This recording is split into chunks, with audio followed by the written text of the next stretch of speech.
ये घड़ा कुंभ की तरह, और इसके अंदर जगत की वासना है, तो ये पवित्र कैसे होगा?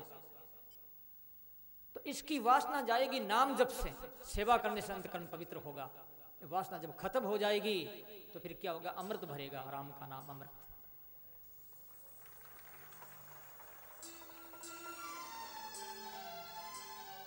इसलिए सदगुरु दरिया साहब ने कहा है, विष छुड़ावे चाहे कर अमृत देवे हाथ, जन दरिया नित कीजिए उन संतन का साथ। और संगत करिए रे निर्मल साधेरी मारिए ली, संगत करिए रे निर्मल साधेरी मारिए ली, आवाध मन नित गाई ली, जन नित गा।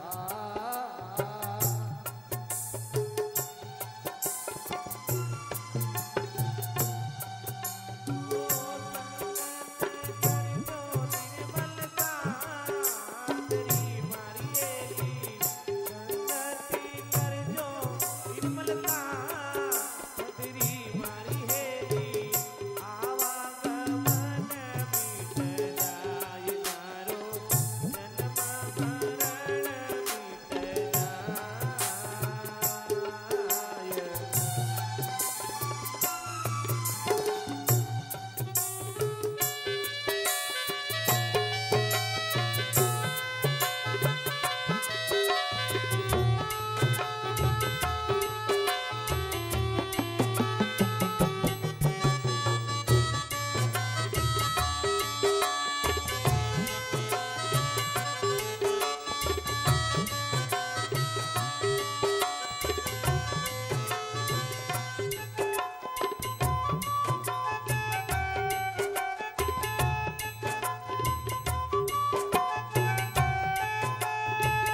જડતો પયાળા રે માયેલી જડતો પયાળા રે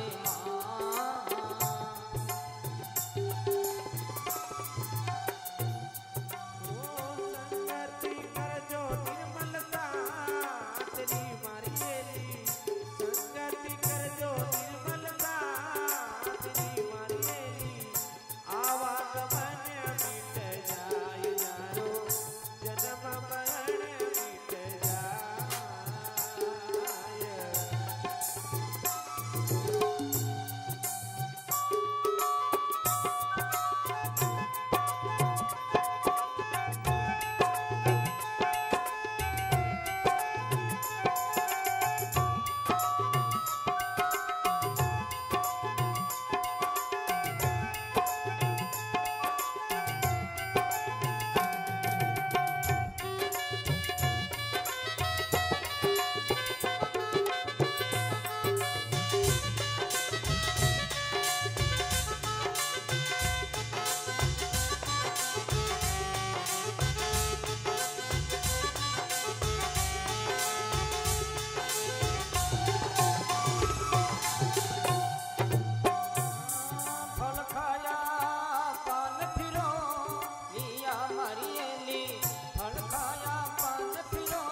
करिए निर्मल साध विष छुड़ावे चाय कर अमृत देवे हाथ जंदरिया नित कीजिए उन संतन का साथ।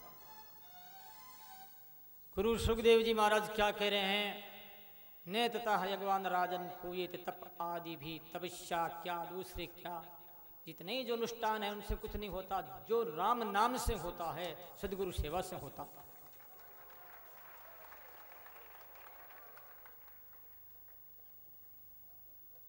और ये विषय में वो एक उदाहरण दे रहे हैं।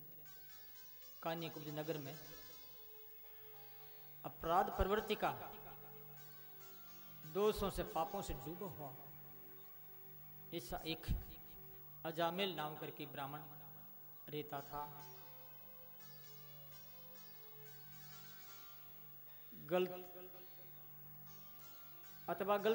गलती के कारण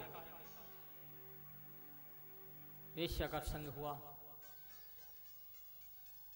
पतिव्रता स्त्री को छोड़ दी, माँ बाप को छोड़ दिया, वेश्या के हाथ बिक गया।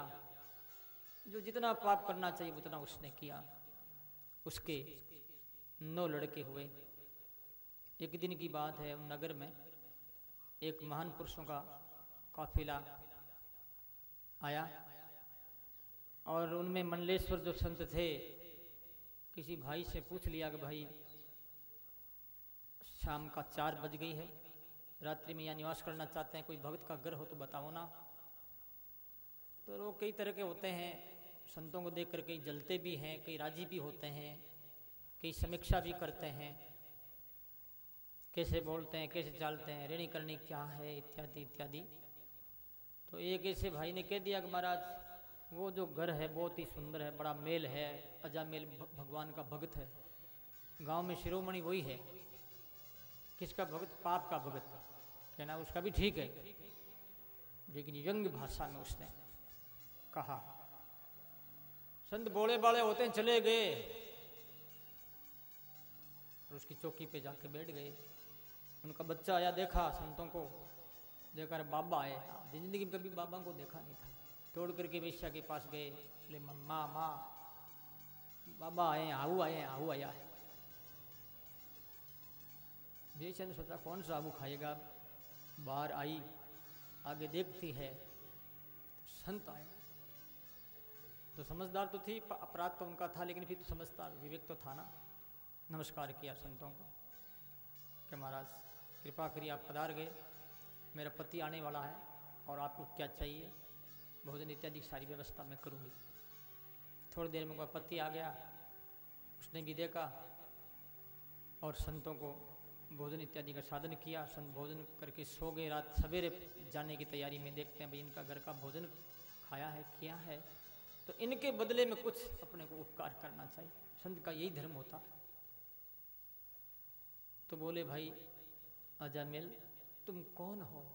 तो उसने कहा महाराज मैं बहुत अच्छी जाति, श्रेष्ठ जाति, ब्राह्मण जाति का था, लेकिन अब मैं जाति को याद करूं तो क्या है, अपराध है। तो बोले तुम भजन करता? नित्य नियम के? नहीं महाराज, भजन क्या करूं, मैं आपको लूटा नहीं हूं, बस इतने अच्छा समझो आप। नहीं तो आपके पास में तुम्बा तुमड़ी है ना, मेरी आदत ही ऐसी है, क्या भजन क्या। मैंने आज आपसे सुना भजन, और या मैं बालक जब था छोटा तो मेरे माँ बाप कीर्तन करते थे, भजन गाते थे, मैं भी कीर्तन करता, आपने याद दिलाया, लेकिन बीच का जो समय मेरा बहुत खराब रहा।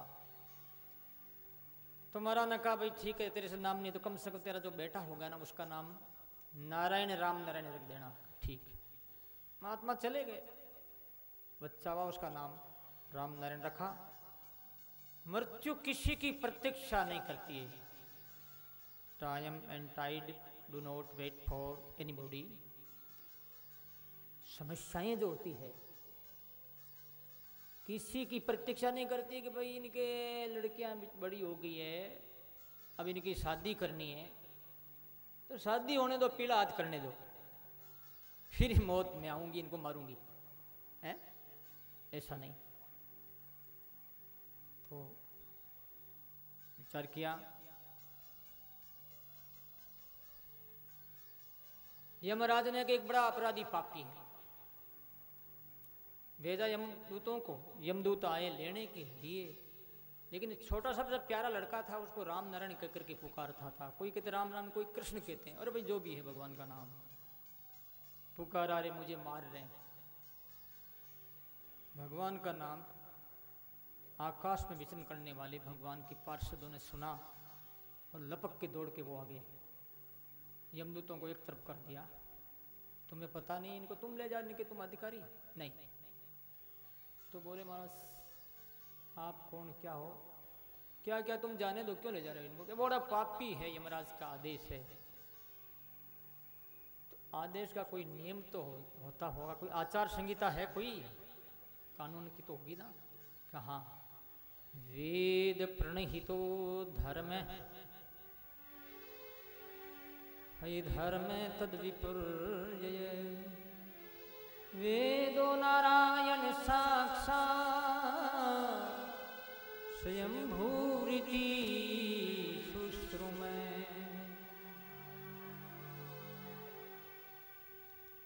वेद विधि ना, वेद का जो आदेश, वेदाज्ञा है वही धर्म है, और वेद शास्त्र से जो विपरीत चलता आदमी वो अधर्म है। वेद साक्षात भगवान का रूप है और भगवान की आज्ञा, ऐसे पापियों को ले जाना चाहिए, इसी में लेने के लिए आए हैं। तो बोले ना कि भगवान का नाम किसी प्रकार से लिया जाए, सांकेत्यम परिहास्यम अस्तोभम हेलनमेव वा, वैकुंठ नाम ग्रहेण मशेषा अगहरम विदुः। संकेत से नाम, भगवान की निंदा करते हो भगवान का नाम ले सकते हो, गाली गलौज भी उनको निकाल सकते हो, अंशी में भी अवहेलना पूर्वक, निंदा पूर्वक कैसे भी भगवान का नाम लिया जाए, वो तो नाम तो बेड़ा पार करेगा ही। तो कहा इसने भगवान का नाम ले लिया, भागो यहां से। भाग गए। अब अजामिल ने कहा ये कौन है बहुत सुंदर व्यक्ति। अजामिल को होश आया, भगवान के पास भी वहां से चले गए। अब उसके मन में पश्चाताप, पार्षदों का अंग स्पर्श होने के कारण से और उधर मान पुरुषों का संकल्प था इनका भला होना चाहिए, उसकी वजह से उनका अंतकरण में परिवर्तन आया और वो पश्चाताप करने लगा कि मैं एक ब्राह्मण की औलाद होकर के वेश्या का संग करके मेरी जिंदगी नहीं बिगाड़ी, बल्कि मेरे परिवार को भी धक्का दिया, कलंक लगाए। ऐसा सोच के वो गंगा के किनारे जाकर के 12 वर्ष तपस्या करके भगवत प्राप्ति करता है। लेकिन राजा परीक्षित पूछते हैं कि महाराज यमदूत चले गए फिर क्या हुआ? तो बोले यमदूत गए हैं यमराज के पास, सारी कथा कह दी उन्होंने कि ये बात हुई। तो यमराजा ने पश्चाताप किया कि बड़ी गलती हो गई, भगवान नाम लिया वहां तुम नहीं जाते तो अच्छा रहता। मेरे पास में किस लोगों को लाना चाहिए? जो लोग ऐसे हैं। कौन? जीवान भक्ति भगवत गुण नाम ध्येयम चेतोन समृति तच्चरणारविंदम कृष्णाय नो नमति यच्छ्री एकदापि तानानयद्वे मसतु कृत विष्णु कृत्यां। जो व्यक्ति कभी अपने जीव पर राम का नाम नहीं लेता, गुणों का वर्णन नहीं करता है, चित्त में भगवान के चरणार बिंदों का ध्यान नहीं है, कभी भी भगवान कृष्ण को एक बार भी प्रणाम नहीं करता है, ऐसे लोगों को मेरे पास लाओ, यमराज कहता है यमदूतों से। जो भगवान नाम लेता उनके पास मत जाना। बोले ठीक, बात भी सही। ये तो हमने देखा है, सुना भी है, अनुभव भी किया। जहां भगवान नाम जाप हो रहा है वहां प्रेत नहीं जाएंगे, गंदी आत्माएं नहीं जाएगी, और यदि होगी वह तो भाग जाएगी नाम कीर्तन से, भगवत कथा से। भागवत क्या है? गोकर्ण जी ने अपने धुंधुकारी का भला किया नहीं किया? प्रेत का ही तो भला किया। एक बार मैं नाम लेना नहीं चाहता हूँ। एक व्यक्ति आया मेरे पास कि महाराज आप भागवत की कथा करो, मेरे पिताजी ने कहा है। मैंने कहा तेरा पिताजी तो, आपके पिताजी तो नहीं है ना? कहा नहीं, वही तो कह रहे हैं कि कथा करवाओ उनसे, और हजारों प्रेत हमारे साथ है। मैंने साल भर तक नकारात्मक शब्दों का प्रयोग करके उनको उत्तर दिया, लेकिन वो मेरे पीछे पड़े कि नहीं आपके लिए वो कह रहे हैं बार बार। प्रेत भी भागवत सुनना चाहते हैं अपना भला करने के लिए। तुम ये इतने बैठे हो ना माता बहन भाई, तो ये मत सोचना कि आप ही सुन रहे हो, ये बात नहीं है, और भी कई आत्माएं हैं सुन रही हो।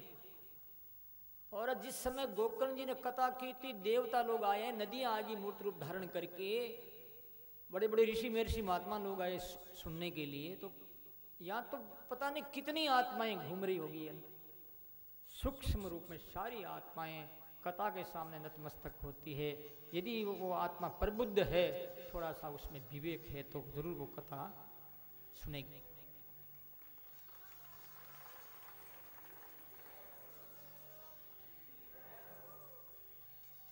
एक बार एक मेरे शहर में प्रोग्राम था, तो कोई एक प्रेतनी एक भाई में घुसी थी।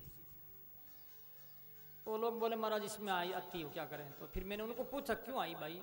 तो उसने कहा मैं कथा सुनती हूँ, आपकी कथा सुनकर वापस में निकल जाऊंगी। 2 महीना तक कथा सुनी उसने, भूतनी ने। ऐसे हजारों उदाहरण है मेरे पास। कथा सुनती, कोई कारण से जीव रह गया, भूत हो गया बेचारा, अधोगति हो गई उनकी, लेकिन फिर ज्ञान तो है ना उनको। तो सजनों, यमराज कहता है ऐसे लोगों को लाना चाहिए। तो भगवान नाम कीर्तन में कितनी शक्ति, आप विचार करें। तो भी अपना राम राम नहीं करते हैं। एक बुढ़िया थी, भजन नहीं करती थी, उनके बच्चे बेटे की बहुएं हैं, वो ठीक थी। जब उनको कहते राम राम कर, भजन कर, कीर्तन कर, तो वो कान में रुई के ढूंढे गान, आवाज नहीं आती। एक बार वालों ने विचार किया कि नानी जी को, दादी जी को, नानेरे वाला बोले नानी जी को, दादेरे वाला बोले दादी जी को, राम का नाम रसना से केलाना है, इनको क्या करें? तो एक दिन रथ जोता उन्होंने, रथ जोत करके और उसको बैठाया। सामने कोई हिरण आ रहा था कि दादी सा ओ कहीं आवे है। दादी सा क्यों रे बेटा, ओ जमी पेट फाड़नो आवे। हर नहीं कहते, हड़ है ना, भगवान को नाम है। जमी पेट फाड़नो, भगवान का नाम नहीं ले रही। आगे चलते हैं तो हिरण आया, हिरण हरि का नाम आया कि माँ जी ओ कहीं आवे है कि ओ कुदकू कुदकू कूदे गए। तो ये नाम नहीं ले, क्या करे बताओ, कैसे लोग होते हैं दुनिया में। फिर बुढ़िया को रथ से नीचे उतारा गया, उतार करके एक खड्डा था। 60 का खोर कोनी हो, अपन मारवाड़ में जो बेरा जन बेरा कोनी हो, आसाम में बेरा, आसाम में 2-3 फुट के अंदर ही पानी। तो माँ जी को उसमें खड्डे में डाला, शायद हे राम कह दे। तो माँ जी ने हे राम नहीं कहा, हे होड़ा।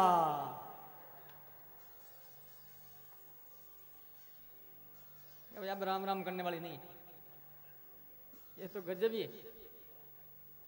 ऐसे लोग भी, इसलिए महात्मा कहते हैं हे मन तुम भजन क्यों नहीं करता? ऐसी नाम की महिमा है। और कलयुग में राम नाम ही सदा शाश्वत अवतार है। ये कभी अवतार जाता नहीं है, बेकुंड नहीं जाता, ये या यही रहता हमारे पास, अपने पास में ही करते रहो राम राम राम राम, चलते फिरते हरदम। ये अवतार है।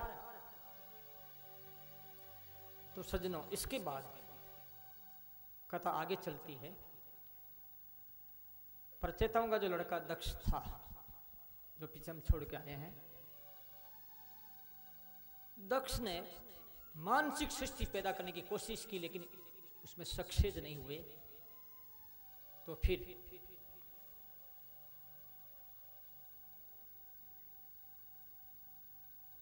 अगमर्षण तीर्थ विंध्याचल पहाड़ के तलेटी में वो जाकर के तपस्या कर, तत्रागमर्षणम नाम तीर्थम पापहरम परम उपस्पश्यानुशमनम तपसा तोषयेन हरिम। तीर्थ का नाम कितना बढ़िया है, अगमर्षण, पाप को मसल दे, अगमर्षण।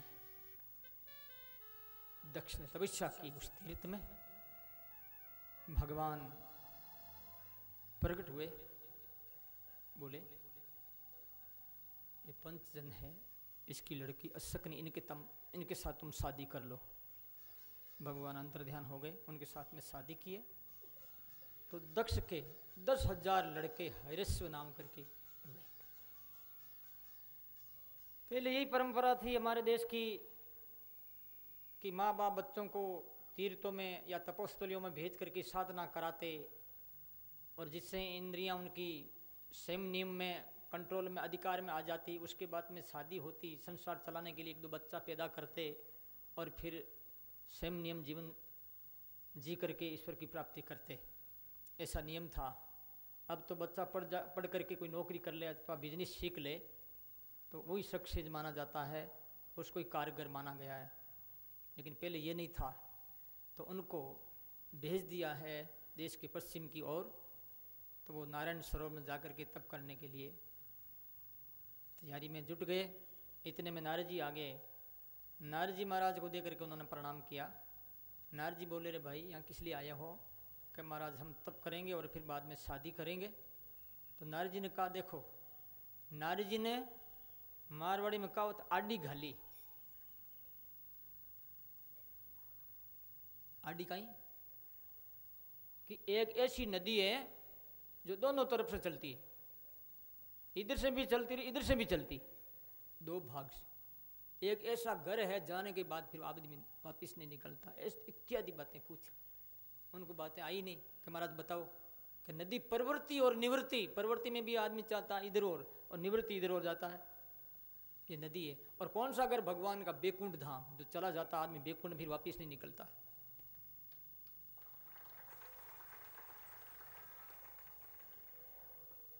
बात समझ में आ गई और बोले कि आप मेरे गुरु हैं, हमें मंत्र बता दो। मंत्र बताया, उपदेश दिया, वो चले गए। दक्ष को बड़ा क्रोध हुआ, दुख हुआ। फिर ब्रह्मा जी के कहने से 1000 लड़के सबलासु नाम करके उत्पन्न किए। उनको भी आदेश दिया जाओ तब करने के लिए। नारद जी चले गए और उनको भी उपदेश देकर के साधु बना दिया। 11,000 हो गए नारद जी, 11,000 चेला। अब नारद जी ने विचार किया, दक्ष को देखते हैं, दक्ष क्या है, उनका स्वरूप कैसे, उनकी मानसिकता कैसे है, देखने के लिए दक्ष के वहां गए नारद जी। पहले तो जब नारद जी आते दक्ष उड़ जाता, सिंहासन से उड़ करके नमस्कार प्रणाम करता। महाराज को सिंहासन पर बैठा था, खुद नीचे बैठता। लेकिन अब तो जाते ही देखा तो ओहो अहो असाधु साधु नाम साधुलिंगे नष्टया। तो साधु है, तो साधु नहीं, साधु। मेरे सारे बच्चों को साधु बना दिया, भिक्षा मार्ग का अवलंबी बना दिया, भिक्षुक बना दिया। ये ठीक नहीं किया। मैं श्राप देता हूं, हे नारद, तुम दर भटकते रहोगे, एक जगह नहीं रह सकोगे। नारद जी ने कहा, बहुत अच्छा हुआ, बहुत अच्छा हुआ। एक जगह रहते हैं तो उपदेश नहीं दे सकता, तो घर घर घूम घूम करके चला चली बनाऊंगा।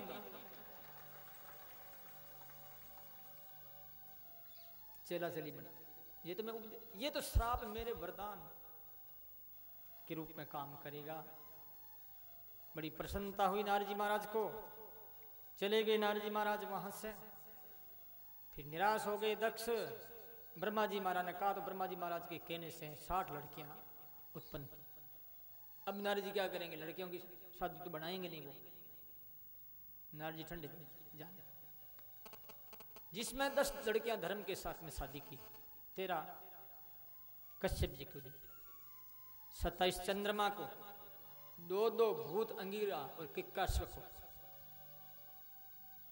इससे सारा संसार भर गया पूरा। इतनी संतान हुई जिनका कोई पार ही नहीं। अब अदिति की जो संतान थी 12, जिसमें एक का नाम त्वष्टा, त्वष्टा का लड़का विश्वरूप, विश्वरूप ऐसा हुआ जो इंद्र ने उनको गुरु बनाया और उसके बाद मार भी दिया। ये जब कथा सुनी तो राजा पृष्ठ सुखदेव जी ने पूछते हैं महाराज ये कथा विस्तार से सुनाइए। तो बोले सुनो, एक बार की बात है, बृहस्पति जी गुरु, पहले एक बात आप याद रखेंगे कि देवताओं के राक्षसों के मां 2 ही थी, पिता एक थे। देवताओं की मां का नाम अदिति, राक्षसों का मां का नाम था अदिति और बाप एक ही था कश्यप। देवताओं के गुरु का नाम बृहस्पति जी, राक्षसों के गुरु का नाम शुक्राचार्य जी। ध्यान, ये बात आप याद रखेंगे तो बस आगे कथा समझ में आती रहेगी। तो विश्वरूप को मार दिया, पहले गुरु बनाया, तो क्या हुआ? राजा ने पूछा तो सुखदेव जी महाराज कह रहे हैं एक बार की बात, बृहस्पति जी महाराज स्वर्ग में पधारे और इंद्र के इंद्र मेल में गए, जहां इंद्र सिंहासन पर बैठा था इंद्राणी के साथ और नर्तकियां नाच रही थी, पुष्पों की वर्षा हो रही थी, लोग वाह वाह कर रहे थे। लेकिन गुरु जब आया तो गुरु को देखकर वो खड़ा नहीं हुआ और ये भी नहीं कहा कि आप आसन ले लो, अब आज बैठिए। गुरु का अपमान कर दिया उसने। तो गुरु जी वापिस रिटर्न चले गए। फिर इंद्र को होश आया कि मैंने बड़ी गलती की, तो गुरु महाराज के पीछे दौड़े तो गुरु जी छिप गए। राक्षसों को ये पता लगा, राक्षस मिल करके, क्योंकि इनका पुण्य क्षीण हो गया गुरु का अपमान करने से, राक्षस दौड़े और अमरावती को स्वर्ग को घेर लिया, देवताओं को भगा दिया, खुद कब्जा कर लिया। देवता लोग दुखी हो गए। अब क्या करें? ब्रह्मा जी के पास गए तो ब्रह्मा जी महाराज बोले कि एक उपाय है। विश्वरूप अभी मौजूद जो है अच्छा विद्वान है और बहुत तपस्या की है, उनके पास में जाओ, उनको गुरु बनाओ तो तुम्हारा काम होगा। देवता इंद्र मिलकर के विश्वरूप के पास आए। विश्वरूप ने कहा भाई ठीक है तुम कह रहे हो, लेकिन राजा का अन्न जो होता वो दूषित होता है, फिर भी तुम्हारा उपकार होगा तो मैं स्वीकार करता हूँ। स्वीकार कर लिया, गुरु बन गए। उन्होंने नारायण कवच का उपदेश दिया।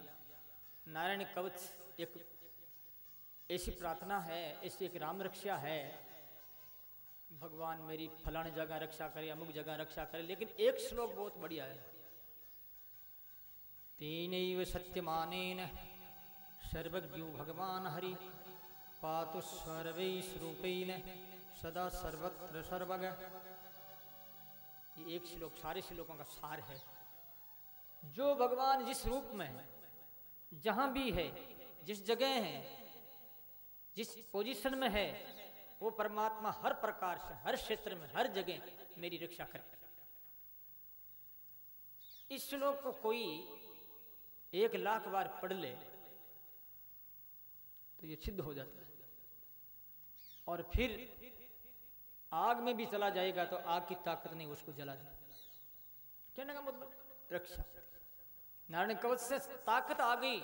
इंद्र और देवता मिलकर के राक्षसों को भगा दिया, अपना राज्य का आधिपत्य प्राप्त किया। बड़ी खुशी हुई। ये जो विश्वरूप था, उनका ननियाल जो था वो राक्षसों में था, तो ये आहुति देता ना, देवताओं को आहुति देने से तो इनको पुष्टि होती है ना। तो वो क्या करता, जोर से बोलता इंद्राय स्वाहा, धीरे से बोल देता राक्षसाय स्वाहा। क्योंकि माई का है ना, तो माँ की तरफ भी बोलता हूँ। राक्षसों में भी आहुति देता। इंद्र को पता लगा, तो इंद्र ने क्या किया, उनके 3 सिर थे, 3 सिरों को काट दिया। देखो आप, स्वार्थी आदमी क्या क्या नहीं कर सकता। कोडी लागे लोभ बस करे ही विपर गुरु घात। विपर गुरु घात, ब्राह्मण को गुरु को मार दिया। इतने लोग भी होते हैं, मार दिया। ब्रह्म हत्या लगी, उन हत्या ने क्या किया, चारों ने लिया। 4 बहुत दयालु कौन, एक तो नारी ने, पानी ने, धरती ने, वृक्षों ने बांट लिया, वो पवित्र हो गया। फिर विश्वरूप का जो पिता था त्वष्टा, उसने यज्ञ किया और आहुति जब दे रहा था, हत पुत्र तत्त्वष्टा जुहवेन्द्राय शत्रवे इंद्र शत्रु विवर्धस्व माचिरम जय विद्विषम।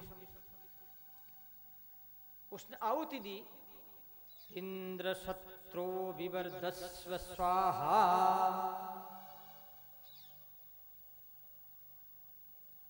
आहुति तो उसमें एक वृतासुर नाम करके राक्षस पैदा हुआ।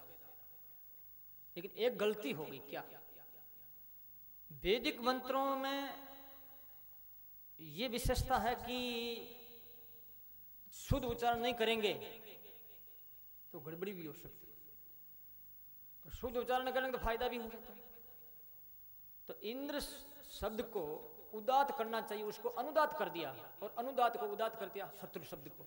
तो फिर क्या हुआ कि इंद्र शत्रु को मारने वाला बेटा पैदा होना चाहिए, होना तो ये चाहिए था, लेकिन इस शब्द का अर्थ बदल गया कि इस यज्ञ से पैदा होने वाला लड़का इंद्र से मारे जाने वाला होना चाहिए, मरने वाला होगा, इंद्र से मरने वाला। इसका अर्थ ये हो गया, फर्क रह गया। इसलिए राम नाम ऐसी चीज, ऐसा मंत्र है, ये किसी भी स्थिति में करो। उल्टा नाम जपत जगे जाना, वाल्मीकि भये ब्रह्म समाना। उल्टा नाम जपत जगे जाना, वाल्मीकि भये ब्रह्म समाना। जय सिया राम, जय जय सिया राम, जय सिया राम, जय जय सिया राम। बोलिए सिया राम, जय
कीर्तन कैसे भी किया जाए।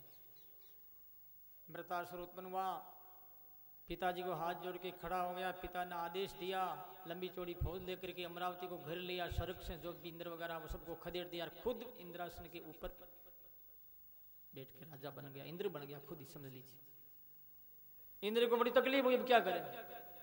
अब गए भगवान के पास, भगवान से प्रार्थना की, भगवान प्रकट हुए। पास जाने का मतलब प्रकट कर देना। भगवान बोले भाई ऐसा है, ऐसा ये मरेगा नहीं। ददीची महात्मा की हड्डियों से ब्रज बने, वज्र बने, उस वज्र से ही मर सकता है। भगवान अंदर ध्यान हो गए। देवता लोग आए ददीची ऋषि के पास, इंद्र आया है, हाथ जोड़ के था, बाप जी। इंद्र बोला बोल भाई क्या, बाप जी। अरे ऐसा क्या बोलता, ढंग से नहीं बोलता। काई करूं, अच्छा शर्म आती, लाज आती, संकोच होता है, और मांग तो सही, आपकी हड्डियां चाहिए। ददीची ऋषि कहता कि कोई किसी ने हड्डियां दी क्या किसी को, कोई मरना चाहता कि नहीं चाहता, तभी तो मैं संकोच हो रहा मुझे। कहा कोई बात नहीं, तुम्हारा काम हो जाए तो बढ़िया है। समाधि लगा और भगवान में लीन हो गए वो। उसके बाद में हड्डियां ली है और विश्वकर्मा के द्वारा वज्र बनाया गया। देखो उपकारी ऐसे हमारे देश में बैठे हैं, अपना शरीर देकर के समाज का भला करते हैं।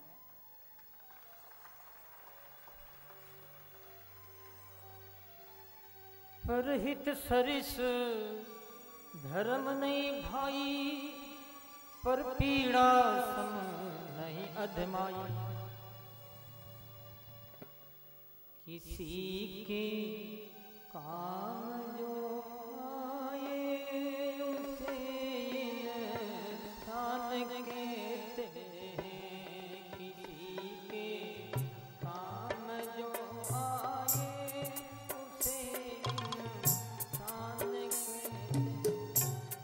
पराया दर्द अपनाए उसे इंसान कहते हैं। पराया दर्द अपनाए उसे इंसान कहते हैं। किसी के काम जो आए उसे इंसान कहते हैं। किसी के काम जो आए उसे इंसान कहते हैं। पराया दर्द अपनाए उसे इंसान कहते हैं। किसी के काम जो आए उसे इंसान कहते हैं।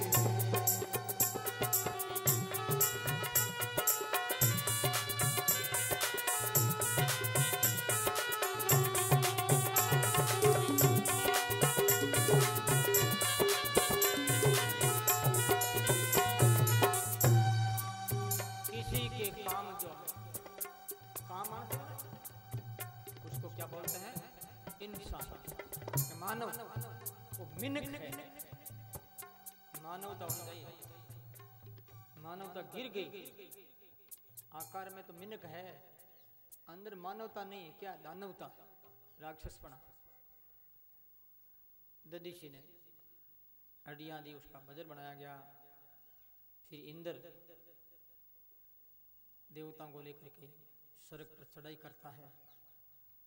भयंकर युद्ध होता है। युद्ध की बातें लंबी चौड़ी नहीं कहकर के संक्षिप्त में अच्छा रहेगा। तो युद्ध में वो प्रार्थना करता है। कौन? वृत्तासुर। क्या कहता है कि हे परमात्मा, मैं कुछ नहीं चाहता हूं, मैं यही चाहता हूं, निनाक पृष्ठम न च पारमेष्ठ्यम सार्वभौमं नरसाधिपत्यं न योग सिद्धि पुनर्भवं वा सत्य विरहई कांक्षे। हे परमात्मा, मैं स्वर्ग नहीं चाहता, पाताल का लोक नहीं चाहता, मोक्ष भी मैं नहीं चाहता। मैं क्या चाहता हूं? जो मैं बताता हूं।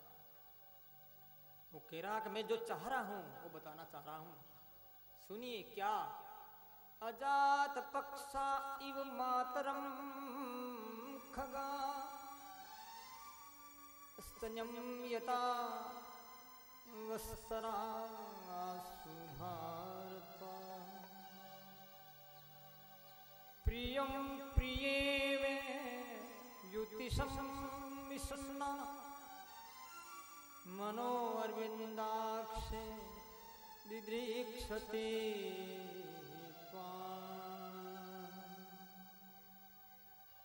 तो भगवान से क्या मांगता जरा सुनिए। हम भी मांग करते हैं ना, किसी किसी देवता से मांगते हैं, किसी संत से मांगते हैं, किसी गुरु से मांगते हैं। वृत्रासुर क्या कहता, क्या मांगता? आजाद पक्षा इव मातरम खगा। छोटे बच्चे होते हैं ना पक्षी, जिनकी छोटी छोटी पांखियां आई है, वो अपने माँ बाप को याद करते हैं। कबूतरों को, कबूतरी को कोई आवे, कितना प्रेम है उन छोटों। जैसे बछड़ा अपनी माँ गाय को याद करता है, जैसे परदेश में बसी हुई स्त्री अपने पति को, अथवा परदेश में बसा हुआ पति को स्त्री याद करती है, ऐसे ही है परमात्मा, मेरा मन आप में डूबा रहे। ये प्रार्थना की वृत्रासुर राक्षस होकर के, कितनी बढ़िया प्रार्थना की। मनो अरविंदाक्ष दिदृक्षते त्वाम। सजनों, फिर युद्ध हुआ है, वो उसको वज्र के द्वारा मार दिया, उसका तेज निकला और भगवान में लीन हो गया। आकाश में पुष्पों की वर्षा हुई, नगाड़े बजे।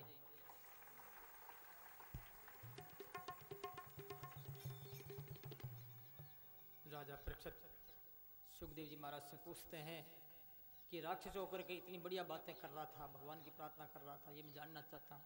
सुखदेव जी महाराज कहते हैं कि पहला जन्म में ये चित्रकेतु नाम करके राजा था, ज्ञान वृक्ष में। इनके 1 करोड़ रानियां थी, लेकिन सभी बच्चाहीन थी, कोई संतानहीन थी, संतान नहीं था। एक दिन अंगिरा उनके घर आए, राजमहल में पधारे। राजा ने स्वागत किया और ये प्रार्थना की, तो मंत्रों के द्वारा खीर पका करके कहा कि तुम्हारी रानी को दे देना। ऐसे कह के अंगिरा चले गए। कृतद्वितीय को खीर पिलाई। 9 महीने उनका एक राजकुमार हुआ। जात कर्म संस्कार इत्यादि किया गया है। ब्राह्मणों को दान दिया। राजा बड़ा प्रसन्न है, और जब भी कोई काम करता है तो कृतद्वितीय को संबोधन करता है। संबोधित करके कहता है, तेरे बेटे को दे मुझे। तो दूसरी रानियों के मन में ईर्ष्या, ईर्ष्या बहुत खराब है। ईर्ष्या किसी से मत करो, पाप लगेगा। मैं भले ही मर जाऊं, लेकिन इनका तो काम तमाम ही करूंगा। यही तो गलती है भाई। मार दिया, जहर दे दिया मिल करके। धाय गई, रोने लगी। रानी को पता लगा, वो भी अंदर गई है तो रो रही है। राजा भी रो रहा, मुकुट कहीं गिर गया, पीताम्बर कहीं गिर गया। इतने में नारद जी अंगिरा ऋषि आए हैं, राजा को समझा रहे हैं। राजन देहेन दहीनो राजन देहा देहो बीजायते बीजादे यथा बीजम दहीयर्त इव शाश्वत इव शाश्वत।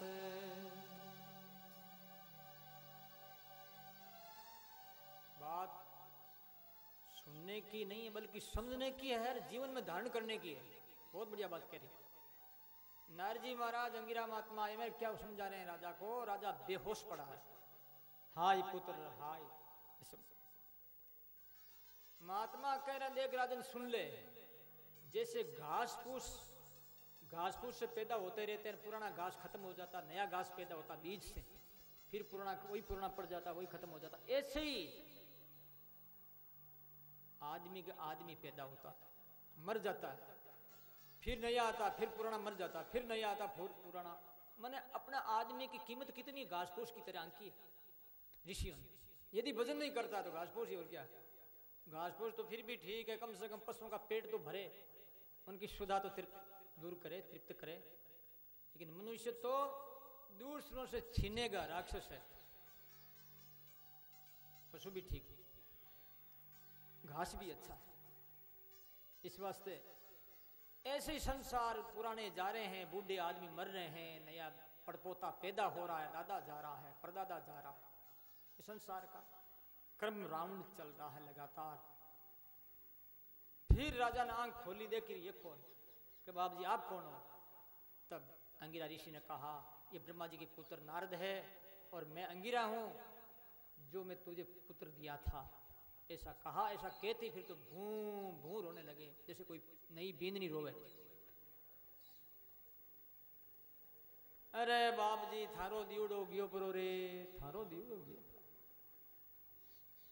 देखो अपना सारा दुकड़ा महाराज ने माथे ना के टेके, आप जैसा सन दिया और फिर मर गया वो। फिर कैसे मर गया?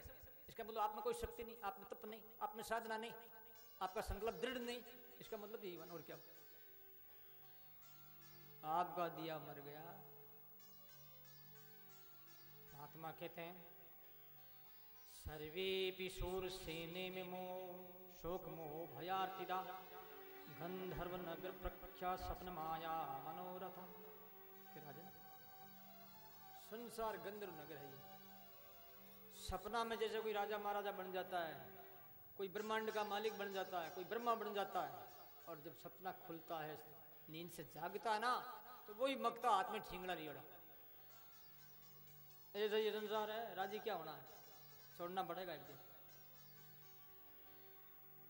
ये नहीं रहेगा फिर ये शरीर, ये दुनिया, ये धरती, ये परिवार, ये समाज, ये जाना पड़ता। लेकिन कोई कुछ कर ले, करके जाए, उनकी विशेषता है। अरे दुनिया से जाने वाले कुछ काम करके जाना, दुनिया से जाने वाले कुछ काम करके जाना।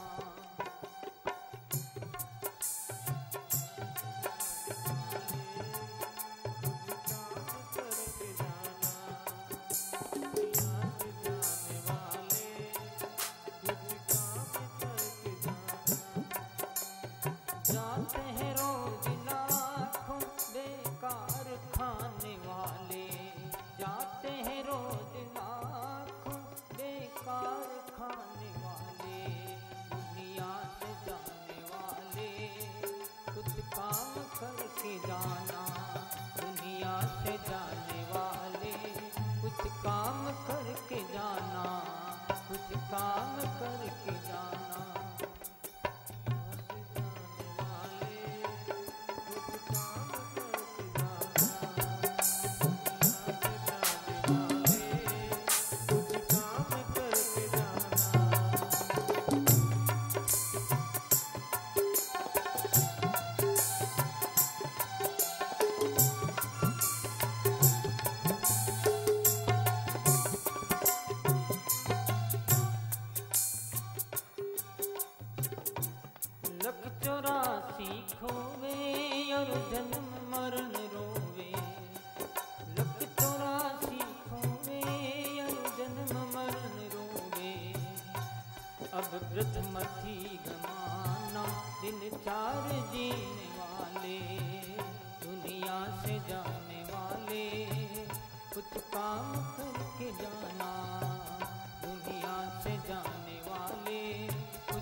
राम। कुछ करके जाए तो तब ठीक ही है, पशु जैसा मर गया। इसलिए कहते हैं कि मौत मरो संत की, कुत्ते की मौत मत मरो, या मानव की मौत मरे, कोई देवता की मौत मरे, संत की मौत मरे, फिर कहना क्या। तो वो समझाते हैं दुर्वासा जी, नारद जी महाराज के भाई इतना शोक करता है, इतनी काई की चिंता रे। तो मरे हुए आत्मा को बुलाया नारद जी ने, राजकुमार जिंदा हो गया। अब राजकुमार से कहला रहे हैं, देख राजकुमार क्या कहता है कि पिताजी कस्मिन जन्मन यमी पितरो मातरो भवन, कस्मिन जन्मन यमी मयम पितरो मातरो भवन, कर्म भी भ्राम्यमाणस्य देवत्रियंद्रियोनिषु। बोलो राम। राजकुमार जिंदा होकर के क्या कहता है, ध्यानपूर्वक सुने आप। वो कहता पिताश्री, कई बार आप मेरे पिता हो गए, मैं बेटा हो गया, और कई बार मैं आपका बाप बन गया, आप मेरे बेटे बन गए।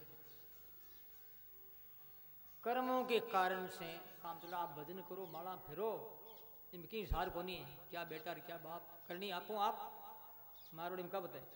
भगवान का भजन करो पिताश्री, इतनी बढ़िया बात की।